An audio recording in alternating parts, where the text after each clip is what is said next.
ഇറാനിലെ ഇസ്ലാമിക ഭരണകൂടത്തിന്റെ പതനത്തോടെ രാജ്യം വലിയൊരു ക്രൈസ്തവ ആത്മീയ ഉണർവിന് സാക്ഷ്യം വഹിക്കുമെന്ന് ഇറാനിൽ മുൻപ് വധശിക്ഷയ്ക്ക് വിധിക്കപ്പെട്ട മറിയം റോസ്തംപൂർ കെല്ലർ. ഇസ്രായേലിന്റെയും അമേരിക്കയുടെയും സൈനിക നീക്കങ്ങളിൽ ഇറാൻ ഭരണകൂടം പ്രതിസന്ധിയിലായിരിക്കെ തന്റെ മുൻ ജന്മനാട് നിർബന്ധിത ഇസ്ലാമിക മതതത്വങ്ങൾ ഉപേക്ഷിച്ച് ക്രിസ്തുവിലേക്ക് മടങ്ങാൻ തയ്യാറെടുക്കുകയാണെന്ന് മറിയം റോസ്തംപൂർ കെല്ലർ പറഞ്ഞു.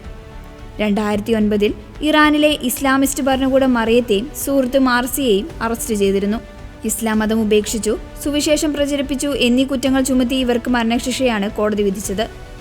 ഇറാനിലെ എവിൻ ജയിലിലെ ക്രൂരമായ പീഡനങ്ങളെ അതിജീവിച്ച ഇവർ പിന്നീട് അന്താരാഷ്ട്ര സമ്മർദ്ദത്തെ തുടർന്ന് മോചിപ്പിക്കപ്പെടുകയായിരുന്നു. നിലവിൽ അമേരിക്കൻ പൗരത്വമുള്ള മറിയം ക്യാപിറ്റീവ് ഇൻ ഇറാൻ എന്ന പുസ്തകത്തിന്റെ സഹരചയിതാവ് കൂടിയാണ്. പരമോന്നത നേതാവ് ആയത്തുള്ള അലി ഖമേനിയുടെ മരണം ദശലക്ഷക്കണക്കിന് ഇറാനികൾ ആഘോഷിക്കുകയാണ്.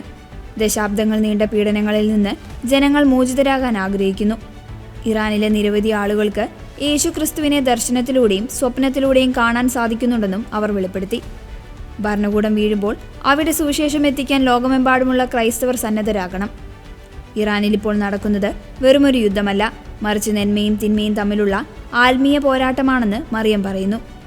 7-ാം വയസ്സ് മുതൽ ഇസ്ലാമിക പ്രാർത്ഥനകൾ ചൊല്ലുവാനും ഇസ്രായേലിനും അമേരിക്കയ്ക്കുമെതിരെ മുദ്രാവാക്യം വിളിക്കുവാനും താൻ നിർബന്ധിക്കപ്പെട്ടിരുന്നുവെന്നും അവർ ഓർമ്മിച്ചു. ഇറാനിലെ വിശ്വാസികൾക്ക് വേണ്ടി ആഗോള സഭ ഒന്നിച്ച് പ്രാർത്ഥിക്കണമെന്നും അവർ അഭ്യർത്ഥിച്ചു.